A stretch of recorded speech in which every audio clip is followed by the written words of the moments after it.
behavior ng negosyo. In simple term, parang yung kung may tindahan ka po, halimbawa sa mall, SM Mega Mall, may tindahan ka dyan sa SM. Ang binta po ng tindahan, hindi pari-parihas ang araw. May panahon na mabenta, may panahon na madalang yung benta. Hindi man po araw-araw. Laging maraming bumibili. Ganon din po sa economy. Kaya nga po, ang ginagawa ng mga officials natin, gumagawa sila ng mga activities that could attract investors to come. Para po yung investment climate po, yung economic activity, laging aktibo. Pero just the same, hindi po pari-pariho ang economic activity because mayroon pong tinatawag na business cycle. In that business cycle, that is normal, yung ups and downs. Naintindihan na ninyo mga moron. Palibasa, ito pong mga writer sa periodiko, most of them mga empleyado man lang. Wala man pong pagkaintindi sa negosyo. Ang may pagkaintindi niyan, yung may-ari ng Inquirer. Kasi yung Inquirer po is a business. Yung may-ari niyan or yung investor sa Inquirer, sila nakakaintindi. Pero yung writer, hindi man po nakaintindihan. Kaya most of the time, ang kwento nila, kung ano lang yung data. And most of the time, kaming mga journalist kasi, ang itinuro sa amin, I must know, bad news is good news. Kasi yung mga tao po, mas attracted sa mga negativities. Kaya karamihan sa mga tao po sa mundo, mahirap ang buhay kasi mas attracted sa mga negativities, negative stories kaysa sa positive. Yan ang mindset kasi sa karamihan sa atin po mga kababayan. Kaya kung gusto mong umasenso sa buhay, dapat ang turo sa amin po, mabutit na tutunan ko. You have to learn to see good things in every situation. Dapat marunong kang mag-spot ng mga magagandang bagay or opportunities in every situation, even in crisis situation. Tingnan ninyo yung mga yumaman. Ang krisis po, ginawa nilang opportunity para kumita.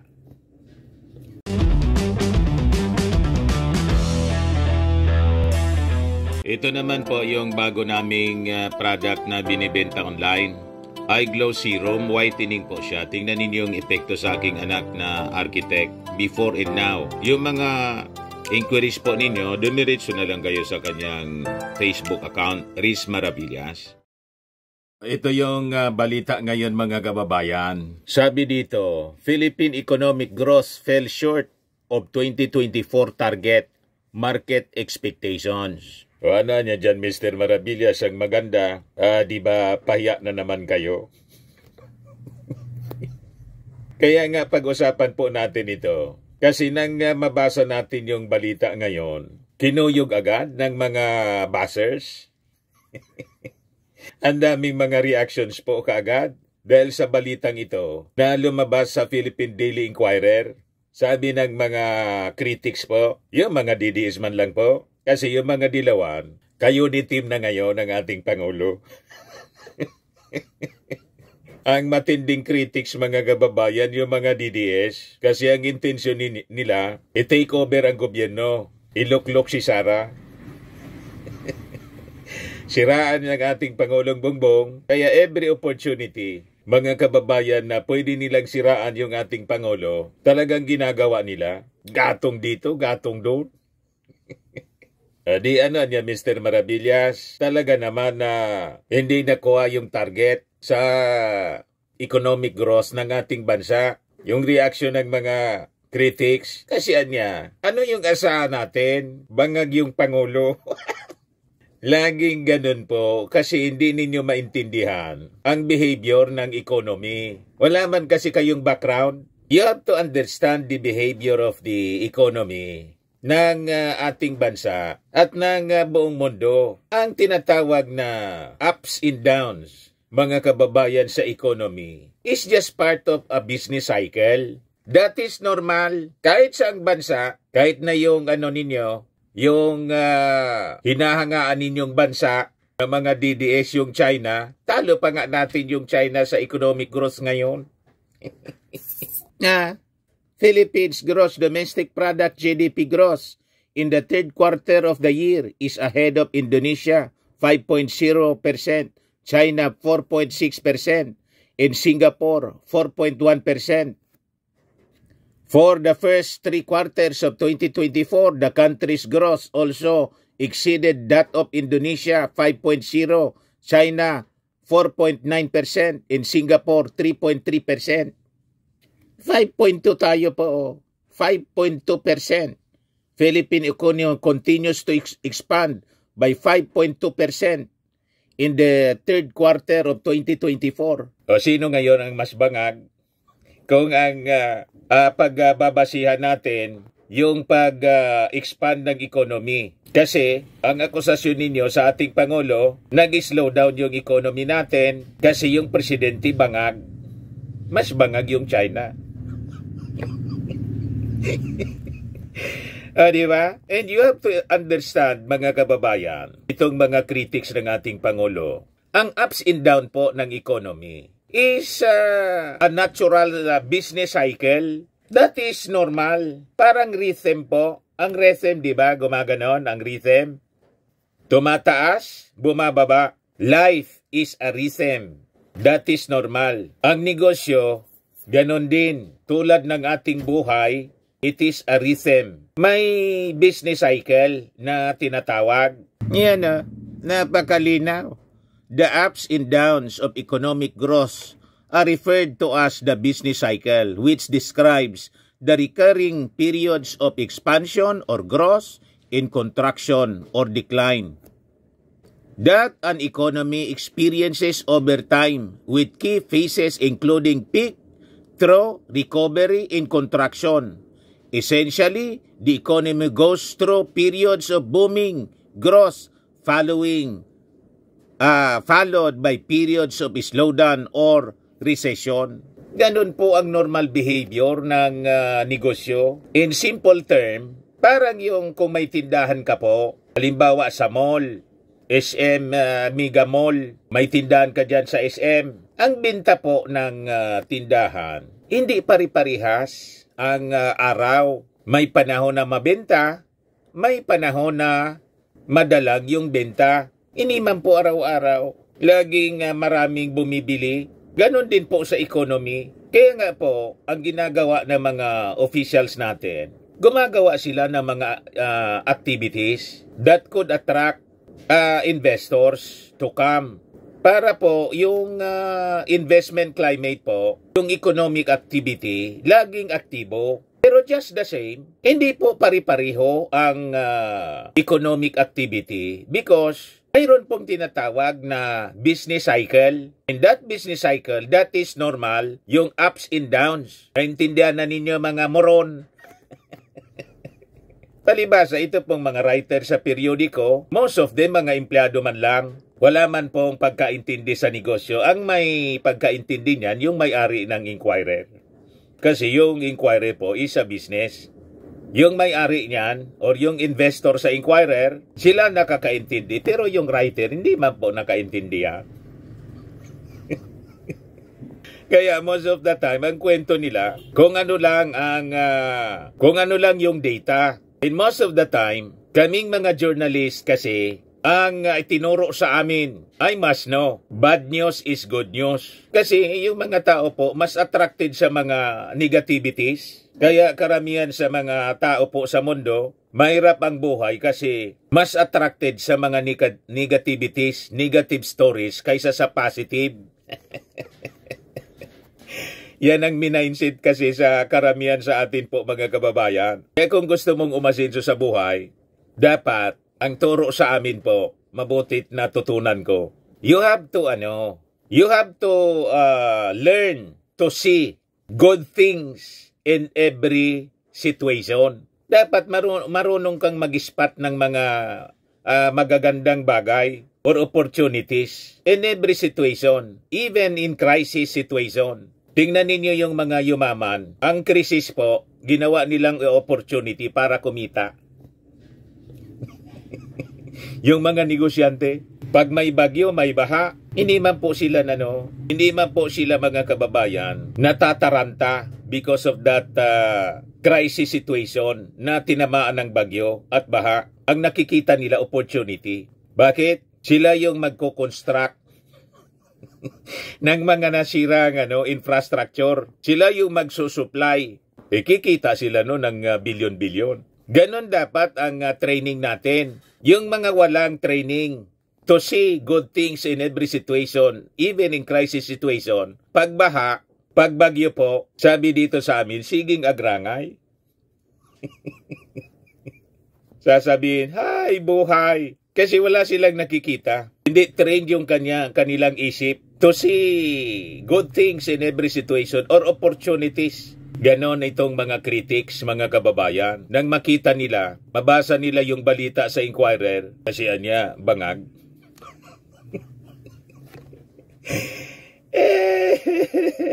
Ang totoo niyan, kasi moron kayo. May na yung pag-intindi. Napakalinaw po. Ang economy po, tumataas, bumababa. That is part of the business cycle. Tulad ng ating buhay, life is a rhythm. Sabi nga, life is a rhythm means that the flow of our lives can be seen as a repeating pattern of events, highs and lows. Just like the beats in a piece of music with the natural cycles of activity, rest, growth, and change occurring in somewhat predictable sequence. Naintindihan na ninyo mga moron, ganon din po ang economy. May business cycle, may ups and downs, and that is normal. Pag ang economy, walang ups and downs, magtaka na kayo. Kasi hindi na yan normal. Yung laging pataas lang ng pataas, walang pababa. Hindi man po pwedeng ganon. Pag may pataas po, may pababa.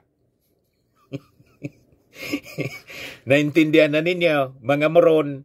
Basagan niya agad Mr. Maravillas yung paninira ng mga DDS. Kinagamit na naman po ito para siraan yung ating Pangulong Bongbong. Sabihin na weak leader niya.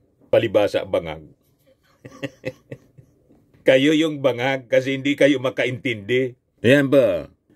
So, the Philippine economy, sabi dito, grew at an average of 5.6% in 2024 na mas mabilis sa 5.5% growth recorded noong 2023.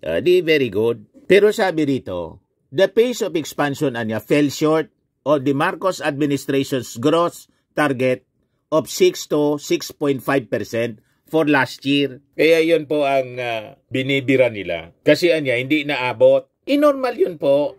Ang mga economists po, laging may target. Tulad natin, sa pagpaplano, may target tayo. Hindi man lahat ng pagkakataon, yung target mo, nakukuha mo, o na-achieve mo yung target. Halimbawa, kahit sa eskwelahan, ang target mo mag-top sa examination, 100%. Pero, during the actual examination, nakuha mong score 90% ka lang, okay na yun. Alangan man dahil 90% lang yung nakuha mo, magwala ka na. Pasalamat ka, naka 90%. Hindi mo man na perfect, mataas pa rin.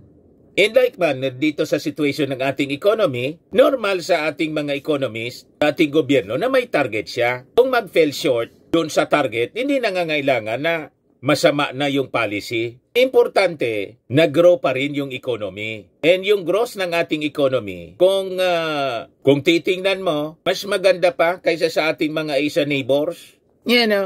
Mas maganda pa. Talo pa nga natin yung China. 4.6 lang yung China. Philippine gross domestic product gross in the third quarter of the year is ahead of Indonesia 5.0, China 4.6%, and Singapore 4.1%. O ano kayo ngayon? So mas magaling pa yung pag-grow ng ating economy kaysa sa mga neighbors natin, including yung China. So mas magaling pa yung ating presidente sa presidente ng China. Naintindihan na ninyo? In fact, sabi rito, in 2025, the Philippine economy is estimated to be at 29.66 trillion pesos or $507.6 billion, making it the world's 31st largest nominal GDP and 11th largest in Asia, according to the International Monetary Fund. Ano kayo ngayon, mga DDS na mga moron? Inyong ating Pangulong Bongbong Marcos po, walang pagod sa pagtatrabaho. Nakita natin kahapon, nando naman sa Job Street, ang pinopromote niya, yung pagkakaroon ng maraming opportunities na magkatrabaho, yung ating mga kababayan. Yan po yun ating Pangulo, Job Street Career, CON 2025 SMMX, Convention Center, Pasay City, January 29, 2025. Pakinggan natin yung ating napakagaling na presidente. Natalo po yung China sa economic growth. Mas magaling sa Chinese president. Talo yung China sa economic growth. Yung pinagmamalaki ninyo mga DDS na bansa. Talo na ng Pilipinas sa pag-grow ng economy. Ayan o. Pakinggan natin yung ating Pangulo. Maraming salamat, Secretary Benny Laguesma, ang ating dole, na kalihim ng dole, at sila ang nangunguna sa pag-organisa nitong job fair. Please, take your seat. At magandang umaga po sa inyong lahat. At welcome po dito sa aming ginawa na job fair. At sana naman, ito po ay pinagsama-sama na po natin lahat ng pangangailangan ng isang nag-a-apply para sa trabaho, hindi lamang dito sa Pilipinas, pero kundi pati sa abroad. At hindi lamang nag-a-apply ngayon ang ating mga prospective na employee at pupunta sa isang korporasyon at nagsasabi mag-a-apply kami, tapos bahala na, tapos na. Babalitaan ko na lang kayo kung kung kukunin kayo o hindi. Hindi na po ganon. Mas mabigat at mas malakas ang suporta ngayon ng pamahalaan para naman kayo ay mas may kakayanan upang makakuha ng magagandang trabaho. Mababa na po na ngayon, binababa po natin ang unemployment rate. Pakaunti na lang ng pakaunti ang hindi empleyadong Pilipino.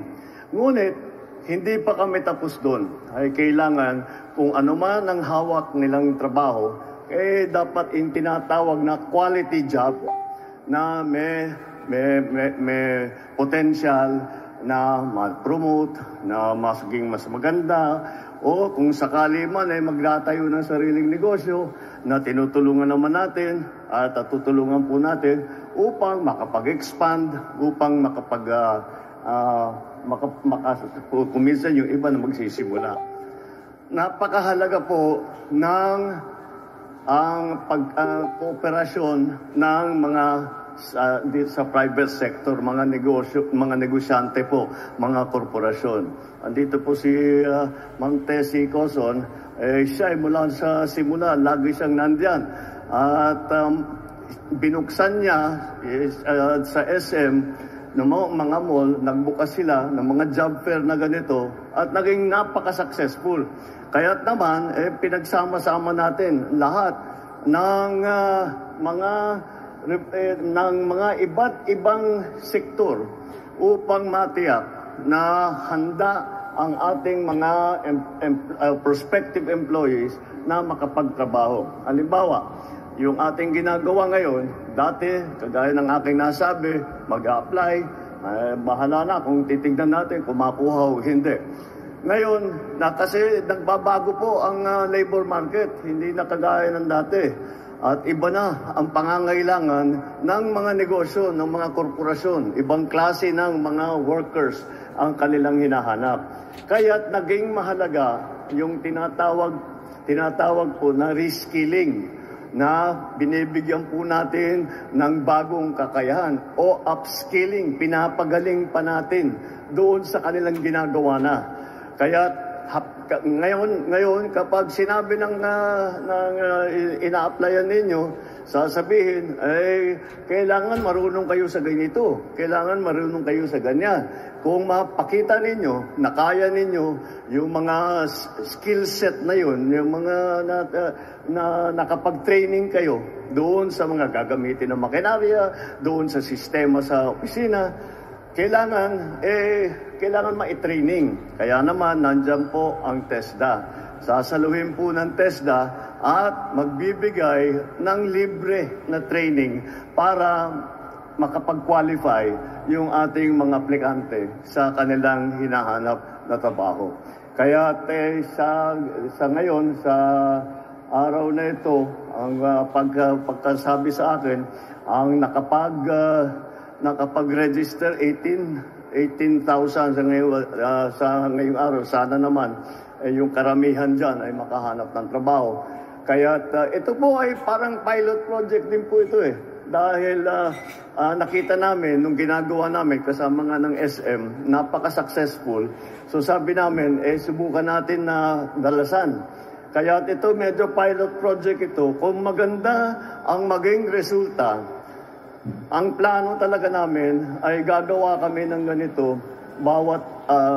ng isang ganito bawat buwan para mapuntahan. At hindi lamang dito sa Maynila, kung hindi sa iba't ibang lugar din. At para naman, kahit na hindi na kailangan mapunta dito sa Maynila, sa NCR, at puntahan natin yung mga nais mag-apply sa iba't ibang probinsya sa labas. Kaya po, pagka nakita natin na marami tayong nailagay, naipwesto sa magagandang trabaho, yung aking nabanggit na mga quality jobs, kapag nakita natin, pagpatuloy po namin itong programa ito para lahat naman ng ating mga kababayan ay mabigyan ng pagkakataon upang makahanap ng magandang trabaho para sa kanilang hanap buhay, para sa kanilang pamilya, at kasama na rin dyan para sa Pilipinas. Kaya maraming salamat po sa inyo, sa inyong lahat, sa inyong pagkilahok dito sa aming job fair.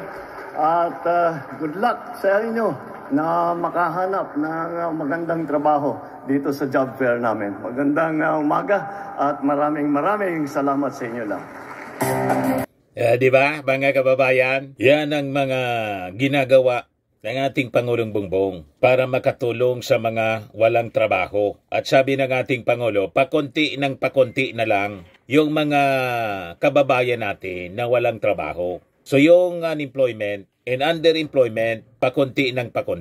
So that is a good sign ng paganda ng ating economy. Tama po? Ang ating programa, mga kababayan, atid sa inyo nitong ating mga sponsors. Firmax Framing and Lifting Cream.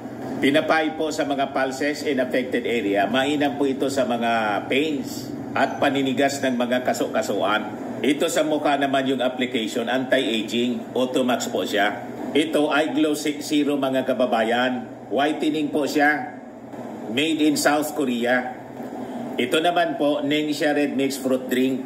Gawa po siya sa goji berry. May anti-cancer properties po siya. At sa mga nagana po ng malinis and spacious fitness gym, pumunta lang po kayo sa aming Colossal Fitness Gym. May Grab car rental din po kami. At bills payment po sa aming office. At saka sa mga mahilig po sa mga imported bags, manood po kayo sa live selling ni Madam Eileen Rosales sa kanyang Eileen Closet po. Pati mga shoes, ito yung kanya po. Ito yung kanyang page. Kita ninyo, napakagandang mga online selling po siya. Si Madam Eileen Rosales. Cellphone number niya po, 773-798-7816.